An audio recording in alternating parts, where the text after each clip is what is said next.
कि भगवान श्री कृष्ण स्वयं गीता में कर्म ही पूजा ही कहते हैं। देश के हितार्थ जब हम सैनिक राष्ट्र सेवा में व्यस्त रहते हैं या अपने अन्य कर्मों में तत्परता से संलग्न रहते हैं, तो क्या नाम जप या गुरु सेवा से दूरी हमें भगवत प्राप्ति के लिए बाधक है? हाँ, बिल्कुल। देखो, कर्म योग और कर्म केवल, इसमें अंतर है। कर्म केवल जन्म मरण प्राप्त कराएगा। जैसे आप राष्ट्रीय सेवक हैं, आप युद्ध भूमि में मारे गए तो आपको स्वर्ग मिलेगा, भगवत प्राप्ति नहीं होगी। लेकिन आप राधा राधा करते हुए युद्ध कर रहे हैं और फिर आपका शरीर छूटा तो आपको भगवत प्राप्ति होगी। भगवान ने कहा सर्वदा सर्वकालेषु मामनुस्मर युद्ध च। दो बातें कही, केवल युद्ध नहीं कहा, मामनुस्मर युद्ध च, मेरा स्मरण करते हुए युद्ध करो, तो वो हो गया कर्म योग। और केवल युद्ध, ये हो गया कर्म। तो कर्म का परिणाम लोक लोकांतर तक मिल सकता है, भगवान नहीं। कर्म योग भगवत प्राप्ति कराता है। और कर्म योग तब होगा जब मामनुस्मर युद्ध च, मेरा स्मरण करते हुए युद्ध करो। तो भगवान का स्मरण करते हुए यदि आप राष्ट्र सेवा करते हैं तो ये आपका भजन भगवत प्राप्ति कराएगा। और अगर ऐसे ही मर जाते हैं, मान लो युद्ध में ऐसे मर जाते हैं, तो आपको स्वर्ग की प्राप्ति होगी, ना कि भगवान की प्राप्ति। पर स्वर्ग की प्राप्ति होगी जो बड़े बड़े पुण्यात्माओं को होती है, क्योंकि राष्ट्र के हितार्थ आपने प्राणों का बलिदान किया, इसलिए आपका मंगल हो जाएगा। आकाश सैनी जी सहारनपुर से। श्री हरिवंश महाराज जी, राष्ट्रीय सैनिक के रूप में राष्ट्र की सेवा दी है प्रभु ने।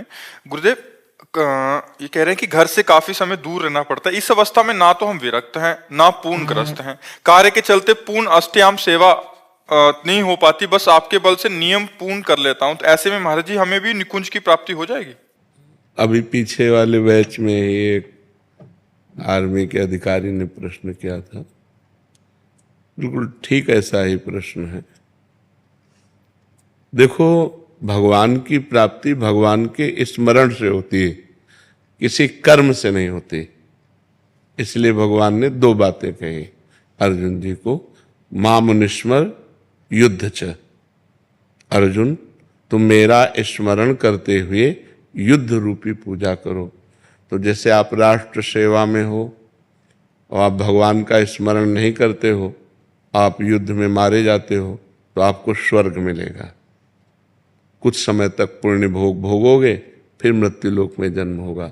यदि आप राधा राधा जपते हो और युद्ध भूमि में भगवान का स्मरण करते हुए शरीर छूटता है, तो आपको सीधे भगवान की प्राप्ति होगी। ये राष्ट्र सेवा बहुत बड़ा कर्म है, छोटा मोटा कर्म नहीं है।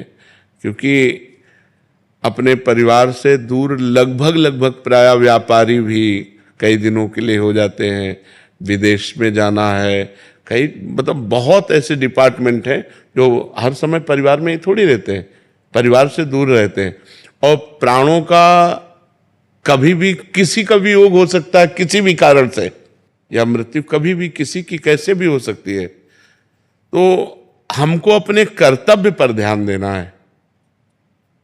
बस खास बात है कि जब हम तैनात हैं तो हम केवल राष्ट्र सैनिक हैं, न उस समय गृहस्थ हैं, न उस समय हम विरक्त हैं।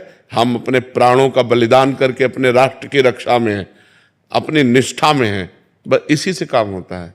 और राधा राधा अंदर जपना है, बाहर से अपने कर्तव्य का पालन करना है।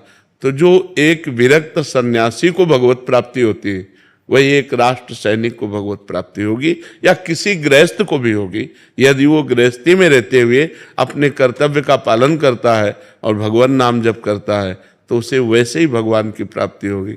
देखो, बड़े उच्च कोटि के गृहस्थ हुए हैं, जैसे नरसिंह मेहता जी, बेटी थी, बेटा था, पत्नी थी।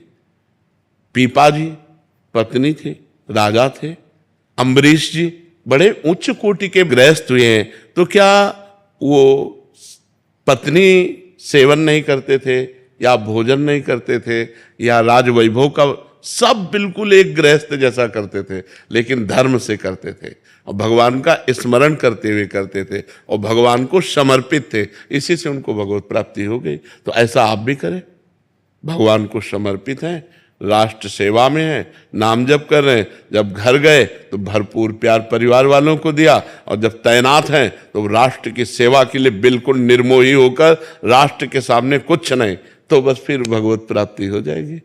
जिन संतों को देख के लगता है, अंदर से मन लगता है कि ये जीवन में करना चाहिए। हाँ, ये बहुत बहुत कीमती बात है आपकी, कि मन डरता है कि जीवन व्यर्थ ना चला जाए। बहुत कीमती बात है, और यही आपको भजन कराएगा।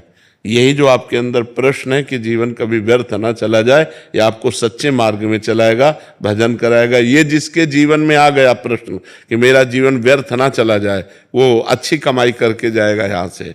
और जो ये कि यार वो तो फिर गलत मार्ग में चला जाएगा। बहुत अच्छी आपके ऊपर भगवान की कृपा है जो आप